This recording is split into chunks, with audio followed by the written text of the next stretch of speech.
Opisyal na inakusahan ng Kremlin ang Ukraine at si Volodymyr Zelensky sa tangkang pagpatay at paglikida kay Lieutenant General Volodymyr Alexeyev, Deputy Chief ng Main Intelligence Directorate ng Russian Armed Forces. Yung taong tinangkang barilin sa likod noong Pebrero 6 sa loob ng apartment niya.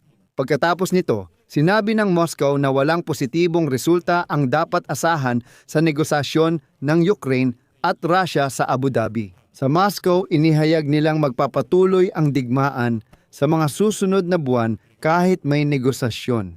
Nalaman din na nais ng Ukraine na isama sa kasunduang pangkapayapaan ang pangakong hindi sasakupin ng Russia ang Odessa. At hindi pa ito lahat ng detalye ng negosasyon sa Abu Dhabi, ngunit narito ang balita na muling gumulantang sa Russia ngayon ang tangkang pagpatay sa isang general ng Russia. Sumikat si Alexeyev kasama si Prigozhin noong pag-aaklas ng 2023 at maraming lumitaw na interesanteng detalye tungkol sa kanya.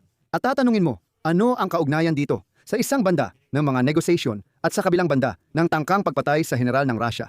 Tulad ng nalaman, magkaugnay talaga ang dalawang kwentong ito. Dahil sa isang simpleng dahilan, dahil may bersyon na ang ikatlong panig ay sinubukang hadlangan ang proseso ng negosasyon sa ganitong paraan. Sinusubukan nating himayin at lutasin ang gusot na ito sabay-sabay. Sa episode na ito, ang pangalan ko ay Alexi Pechi. Talakayin natin ang paksang ito ng sabay-sabay. Pero bago tayo magsimula, hinihiling ko na mag-subscribe kayo sa channel na ito, mag-like, mag-iwan ng kahit anong komento sa episode na ito, at mag-subscribe din sa aking Telegram channel na Pechi News. Nasa description ng video ang link. Dito kami naglalathala ng balita agad kapag may bagong impormasyon. Noong Pebrero 6 na ospital sa Moscow, si General Lieutenant Vladimir Alexeyev, unang Deputy Chief ng Main Intelligence Directorate ng Russian Armed Forces dahil sa tama ng bala. Noong Pebrero 6, tinangkang paslangin ang 64 anyos na general sa isang bahay. Opisyal na inihayag na, ayon sa pahayag, isang hindi pa nakikilalang tao ang nagpaputok ng ilang beses sa lalaki. Pagkatapos nito, tumakas siya mula sa pinangyarihan ng insidente. Naospital ang biktima sa isang ospital sa lungsod. Isinampa ang kasong kriminal dahil sa tangkang pagpatay at ilegal na pagdadala ng baril. Si Alexeyev ay nasa intensive care unit at critical ang lagay. Kung mauuna ako sa kwento, sasabihin ko na malamang ay hindi mahahanap ang nagtangkang pumatay at kung mahahanap man, malamang ay ibang tao pa iyon. Dito, paalala, noong Hunyo 2023 sa pag-aaklas ni Yevgeny Prigozhin, sina Alexeyev at Deputy Defense Minister Yunusbek Evkurov ay nahuli ng armadong Wagner Private Military Company sa Rostov-on-Don. Pagkatapos, lumabas ang isang video kung saan ipinapaliwanag ni Prigozhin sa mga general ng Ministry of Defense na gusto niyang makuha si Chief of General Staff Valery Gerasimov at ang pinununo ng ahensya na si Sergei Shoigu. Kung hindi, pupunta siya sa Moscow. Sa puntong iyon na may ngiti sa muka, sumagot si Alexeyev, "Oo, kunin niyo na." Isang araw bago iyon, nag-record siya ng mensahe para sa mga Wagner, inakusahan sila ng kudeta at hinikayat na mag-isip. Binobomba ninyo ang sibilyan. Pinapatay ninyo ang mga inosenteng tao, kakawasak nyo lang ng bus na may mga tao at wala kayong konsensya. Dahil dito, nandito kami para makausap ang hepe ng General Staff at si Shoigu. Basta wala pa sila, dito lang kami, binablock namin ang Rostov at papunta sa Moscow. Namatay ang mga tao dahil pinapadala nyo sila sa lugar na walang bala, plano o pag-iisip, basta matatandang ulo lang. Nakakalungkot para sa akin na 3 araw na o 5 oras lang ang pista sa Moscow. Kung saan walang anumang nakakatakot. Si Alexeyev ang unang kinatawan ng pinuno ng Main Intelligence Directorate mula 2011 at ginawaran ng bayani ng Russia noong 2017. Ang bayani ay muntik ng barilin sa labas ng kanyang bahay. May isa pang kawili-wiling bagay. Noong 2016 si Alexeyev ay isinailalim sa mga parusa ng Estados Unidos dahil sa tinatawag na malisyosong mga gawain sa cyberspace kaugnay ng kanyang pakikialam sa halalan sa Amerika at cyber attack. Mula 2019 ang general na ito ay nasa ilalim ng mga parusa ng European Union bilang responsable sa pag-iimbak, pagdadala at paggamit ng lason. Novichok, noong Marso 2018 sa Salisbury. Kasama rin sa parehong listahan ng mga parusa si Igor Kostyukov, ang pinununo ng Main Intelligence Directorate na namuno sa delegasyon ng Russia sa negosasyon tungkol sa Ukraine sa Abu Dhabi. Nagiging interesante ito dahil may mga lumabas na pahayag na may ikatlong panig, hindi Russia o Ukraine, na nasa likod ng tangkang pagpatay para hadlangan ang negosasyon. Uulitin ko lang, si Alexeyev ay kabilang sa listahan ng parusa, kasama rin si Kostyukov. Inaakusahan silang nagplano at naisakatuparan ito mismo ayon sa kwento. Ngayon, sinabi ng pinununo ng Russian Ministry of Foreign Affairs na si Sergei Lavrov na ang Ukraine di umano ang nasa likod ng tangkang pag-atake kay Lieutenant General Vladimir Alexeyev sa Moscow at himala. Inakusahan ni Ministro Lavrov ang Kyiv na hadlangan ang usapang pangkapayapaan sa Ukraine. Narito ang karugtong ng pahayag ni Lavrov.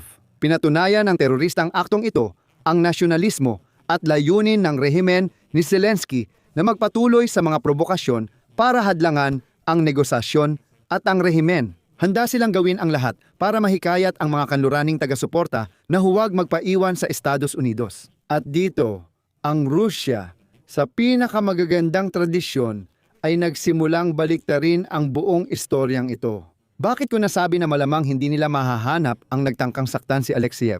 Mahalaga ang konteksto rito. Sinabi ni Vladimir Zelensky kamakailan na sa huling round ng negosasyon sa Abu Dhabi, tinalakay ang usapin kung paano ipapatupad at imomonitor ang tigil putukan sa Ukraine. Sa pinal na komunikasyon ng pagpupulong ni Rostem Umerov, sinabi na naging konstruktibo ang mga talakayan at nakatuon sa paglikha ng kondisyon para sa pangmatagalang kapayapaan. Narito ang sipi. Sa loob ng 2 araw, tinalakay ng mga delegasyon ang mga hindi pa nareresolbang issue, lalo na ang pagpapatupad at pagmamanman ng tigil putukan. Nagkasundo ang mga delegasyon na ipapaabot ito sa pamunuan at itutuloy ang negosasyon sa mga susunod na linggo. Sinabi rin ni Pangulong Volodymyr Zelensky ng Ukraine na sa Amerika naggaganapin ang susunod na round ng negosasyon. Aniya, handa ang Ukraine sa anumang formal na paraan ng trabaho na makakatulong sa pagpapatatag at pagpapalapit ng kapayapaan. Aniya, kailangan tanggalan ng gana ang Russia na makipagdigma pa, sipiin. Mahalaga na matapos ang digmaan nang hindi nabibigyan ng gantimpala ang Russia sa kanilang agresyon. Isa ito sa mga pangunahing prinsipyo na nagbibigay ng tunay na seguridad. Salamat sa mga kaalyadong sumusuporta. Matapos ang tangkang pagpatay kay General Alexeyev ng Moscow, sinabi ng Kremlin na kahit magtagumpay ang negosasyon, hindi pa rin dapat asahan ang kapayapaan sa mga susunod na buwan. Ayon sa Russia, aabutin ng hindi bababa sa 1.5 buwan ang paggawa ng kasunduang pangkapayapaan para sa Ukraine, kahit maganda ang takbo ng negosasyon. Ayon sa isang source ng TASS, maraming aspeto at yugto ang ginagawa sa trabaho. Hindi kakayanin sa loob ng 1 buwan, malabong mangyari iyon, at mangyayari lang kung maayos ang disposisyon ng lahat ng panig at handang agad lutasin ang mga pangunahing hindi pagkakaunawaan. Hindi bababa sa 1.5 buwan ito, at syempre, mas matagal pa talaga ang aabutin.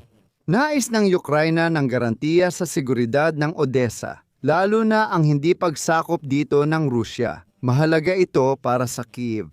Gaya ng alam ninyo, dati nang hiniling ni Vladimir Putin na para matapos ang digmaan, kailangan iurong ng Kyiv ang sandatahang lakas ng Ukraine mula sa hindi okupadong bahagi ng Donbas. Inulit niya ang kahilingang ito kay Pangulong Donald Trump ng Estados Unidos. Tahasan sinabi ni Pangulong Volodymyr Zelensky ng Ukraine na hindi kailanman iiwan ng Kyiv ang Donbas na nasa kanilang kontrol anuman ang mangyari. At ayon sa New York Times, tinalakay ng Washington at Kyiv bilang kompromiso ang paglalagay ng neutral na puwersa sa Donbas at ang paghihiwalay ng mga tropang Ukranyano at Ruso. Tinanggihan ng Moscow ang ganitong mga senaryo. Binigyang diin sa Kremlin na kung walang paglilipat ng mga teritoryo ng Ukraine sa Russia at habang nagpapatuloy ang negosasyon, ipagpapatuloy ng Moscow ang pagsakop sa mga ito sa pamamagitan ng lakas militar. Ngunit hindi basta-basta maaaring umatras ang Russia sa negosasyon dahil maaaring magpatupad ng mga bagong parusa ang Estados Unidos ng Amerika. Sa katunayan, pag-uusapan natin ito sa susunod na episode. Pero kaya ng Russia mag-imbento ng dahilan gaya ng tangkang pag-atake sa general at ginawa na nila ito dati. Kilalang gumagawa ng provokasyon ang Russia at Federal Security Service saka ginagamit itong dahilan para simulan ang digmaan laban sa ibang bansa at mamamayan. Dahil dito, hindi na dapat magulat. Dito ko tatapusin. I-comment ang opinyon at konklusyon ninyo, mag-subscribe, pindutin ang kampanilya at i-like ang episode. Kung naging interesante at kapaki-pakinabang sa inyo ang episode na ito, maaari ninyong suportahan ang channel na ito sa YouTube sa pamamagitan ng kahit anong donasyon o pag-subscribe gamit ang mga link at detalye sa description ng video na ito. Magpapasalamat ako sa kahit anong suporta mula sa inyo. Hanggang dito na lang, ingatan ninyo ang inyong sarili. Paalam sa lahat. Paalam!